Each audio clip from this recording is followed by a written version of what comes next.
മാതാപിതാ ഗുരു തഥ എന്നുള്ളിടത്ത് വേണമെങ്കിൽ യൂട്യൂബ് ഒന്ന് ആഡ് ചെയ്ത് കൊടുക്കാൻ പറ്റും. ഒരു കണക്കിന് നോക്കുകയാണെങ്കിൽ യൂട്യൂബ് ഒരു ഗുരു തന്നെ ആണല്ലോ. ചില അറിയാത്ത കാര്യങ്ങളൊക്കെ നമുക്ക് പറഞ്ഞു തരുന്നത് യൂട്യൂബ് അല്ലേ. എനിവേ നമ്മളിന്ന് ഫ്രൈഡ് റൈസ് ഉണ്ടാക്കാൻ പോകുന്നുണ്ട്. ലൈഫിൽ ഫസ്റ്റ് ടൈം ആയിട്ടാണ് ഉണ്ടാക്കുന്നത്. അതുകൊണ്ട് യൂട്യൂബിൽ കുറച്ച് സെർച്ച് ചെയ്തു. പിന്നെ പ്രഗത്ഭരായിട്ടുള്ള കുറച്ച് ആളുകളോട് ചോദിച്ചറിഞ്ഞിട്ടാണ് നമ്മൾ അറ്റംപ്റ്റിന് നിൽക്കുന്നത്. ഇത്ര ഐറ്റംസ് വെജിറ്റബിൾ ആണ് ഞാൻ എടുത്തിട്ടുള്ളത്. ക്യാബേജ് മറന്നു, അതുപോലെ പട്ടാണി വേണമെന്ന് പറഞ്ഞിട്ടുണ്ടായിരുന്നു. എനിക്ക് ഇഷ്ടമില്ലാത്തതിന് പിന്നെ കുറച്ചല്ലേ ഉള്ളൂ, അത് വേവിച്ചുണ്ടാക്കാനുള്ള മടിയുണ്ട്, അത് ഞാൻ സ്കിപ്പ് ചെയ്യും. പിന്നെ ഒരു പാൻ എടുത്തിട്ട് അതിൽ ഓയിൽ ഒഴിച്ചതിന് ശേഷം മുട്ട പൊട്ടിച്ച് പറഞ്ഞ് നല്ലപോലെ ചിക്കൂല. ഫസ്റ്റ് മുട്ട പൊട്ടിച്ചില്ലെങ്കിൽ തോല് കൊടുക്കിപ്പോയി. സാധാരണ അങ്ങനെ സംഭവിക്കാറില്ല. എന്ത് പറ്റിയെന്ന് ഒരു ഐഡിയയിൽ രണ്ടാമത്തെ മുട്ട പൊട്ടിച്ചപ്പോഴും സെയിം അവസ്ഥ. പക്ഷെ മൂന്നിൽ നമ്മൾ മാറ്റി പിടിച്ചിട്ടോ. ഇങ്ങനെ ഇത് മൊത്തത്തിൽ ചിക്കിയതിന് ശേഷം അതിലേക്ക് വെജിറ്റബിൾ ഇട്ടിട്ട് വേവിച്ചെടുക്കാനായിരുന്നു പ്ലാനിങ്.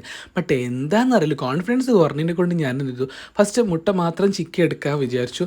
അതുകൊണ്ട് ഇതിൽ കുറച്ച് ഓയിൽ കൂടുതലുണ്ടോ എന്ന് നിങ്ങൾക്ക് തോന്നും, പക്ഷെ അങ്ങനെ തോന്നുന്നത് കണ്ടും കേട്ടുള്ള അറിവ് വെച്ച് നോക്കുകയാണെന്നുണ്ടെങ്കിൽ പാനിൽ സ്പൂൺ വെച്ചിട്ട് ഇങ്ങനെ കറക്കറാന്ന് ഉരക്കണം നല്ലതല്ല. വുഡൻ്റെ സ്റ്റിക്കോ സ്പൂണോ എന്തെങ്കിലുമൊക്കെ ഉണ്ടെങ്കിൽ അത് വെച്ചിട്ട് ചെയ്യണതാകും ബെറ്റർ. അപ്പോൾ പിന്നെ ഞാനും ആ വഴി അങ്ങ് സ്വീകരിച്ചു. പിന്നെ ഇതിലേക്ക് കുറച്ച് പെപ്പർ പൗഡർ സോൾട്ട് ഒക്കെ ഇട്ടിട്ട് നല്ലപോലെ മിക്സ് ചെയ്ത് റെഡി ആയതിനു ശേഷം ഒരു ബൗളിലേക്ക് മാറ്റി വെച്ചു. ആ സെയിം പാൻ എടുത്തിട്ട് തന്നെ കുറച്ച് ഓയിൽ ആഡ് ചെയ്തു. പിന്നെ വെജിറ്റബിൾ ഒക്കെ ഇട്ടിട്ട് ഇതിന് വേണ്ട ഒരു വേവ് ഉണ്ടല്ലോ, ആ ഒരു രീതിയിൽ ഇത് മൊത്തത്തിൽ മിക്സ് ചെയ്തിട്ട് വേവിച്ചെടുക്കുന്നുണ്ട് കേട്ടോ. പിന്നെ ആരും ഒരു 20 മിനിറ്റെങ്കിലും സോക്ക് ചെയ്ത് വെക്കണം എന്ന് പറഞ്ഞിട്ടുണ്ടായിരുന്നു. സാഹചര്യം കൊണ്ട് അതൊരു 30 മിനിറ്റ് ആയി. എനിവേ നല്ല വേറെ വേറെ തന്നെ കിട്ടിയിട്ടുണ്ട് റൈസൊക്കെ.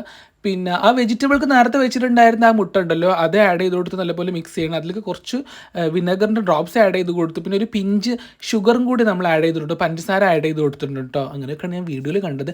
പിന്നെ ആ റൈസ് നമ്മൾ ഇതിൻ്റെ മേലെ ഇട്ട് കൊടുത്തിട്ട് മിക്സ് ചെയ്യാൻ പോകണം. അതിന് മുമ്പ് കുറച്ച് പെപ്പർ പൗഡർ അതുപോലെ തന്നെ കുറച്ച് സോയ സോസും കൂടി ആഡ് ചെയ്യാൻ പറഞ്ഞിട്ടുണ്ടായിരുന്നു. ക്വാണ്ടിറ്റി കാര്യങ്ങളൊന്നും അറിഞ്ഞൂടെ, എനിക്കിഷ്ടമുള്ള രീതിയിൽ ഞാൻ ചെയ്തിട്ടുണ്ട്. പിന്നെ യൂട്യൂബിൽ കണ്ട സമയത്ത് ഈ ഒരു ടൈമിൽ അജ്നോമോട്ടോ ഉണ്ടല്ലോ, അതും കൂടി ആഡ് ചെയ്യാൻ പറഞ്ഞിട്ടുണ്ട്. ബട്ട് നമ്മൾ അതൊക്കെ സ്കിപ്പ് ചെയ്തു. ഇപ്പം തന്നെ അടിപൊളിയാണ്. പിന്നെ എന്തിനാ അതിൻ്റെ ഒക്കെ ആവശ്യം. ഇതിൻ്റെ കൂടെ ഒരു ചിക്കൻ കടയും കൂടി ചെയ്തിട്ടുണ്ട്. അതൊക്കെ സേവ് ചെയ്യുന്ന ഒരു വീഡിയോ ആയിട്ട് നമ്മൾ വരുന്നതാണ്. So stay tuned for next video. By.